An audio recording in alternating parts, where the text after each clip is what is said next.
Think your pile of found railroad spikes along a walking trail is rusty? That could be true because Minnesota is rust. Yeah! When you've got your lean-to on, and sometimes you just want to make sure you don't get smacked in the corner, you add a little bit of foam. And remember, Minnesota is rust. When it's still August, but you know winter is coming, it's time to start getting the plow ready. Never forget, Minnesota is rust.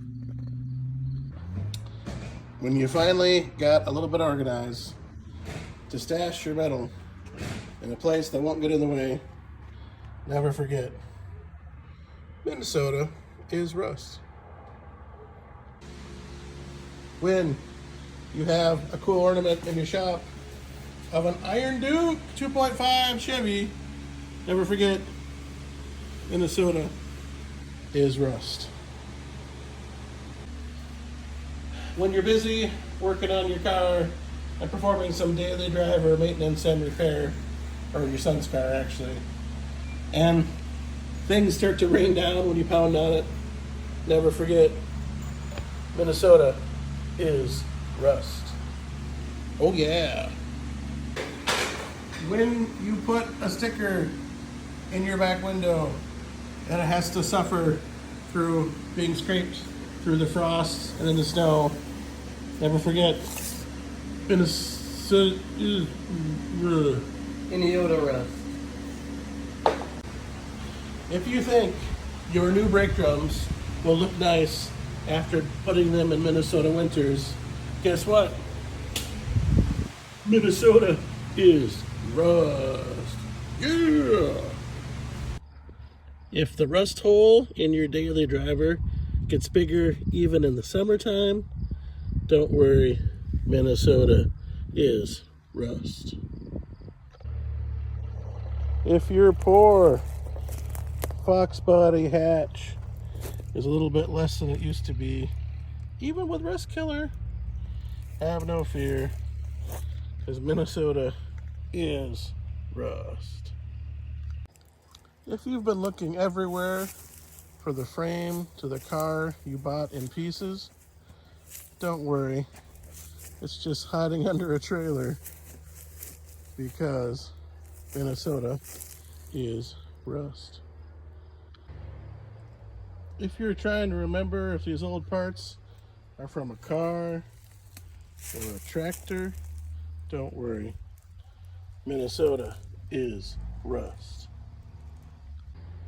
If you buy a car and it comes in pieces, don't worry, Minnesota is rust. If you leave your old farm machinery sitting outside in Minnesota, it'll take a little bit to get it moving, because Minnesota is rust. If you're excited that your upper fender barely rusts through on one side of your cool old Mercury Comet, have no fear, there's always the other side, because Minnesota is rust. If you don't have a rack where you keep all your bits and pieces of rusty metal, have no fear, because Minnesota is rust. If you don't want your old milk cans to rust in Minnesota, you can always paint them. That's a nice color too, but don't worry, Minnesota is rust. Sometimes Mercury Comet rust is so perfect you can only see where the seam is if you're looking real closely. Minnesota is rust. When you're working with Ford, Fairmont, Futura, rust, have no fear. The vinyl top ejects itself too before it rusts off, and Minnesota is rust. when we're dealing with rusty things from Minnesota, it's important to think of the big picture. Like, what is the key when Minnesota is rust?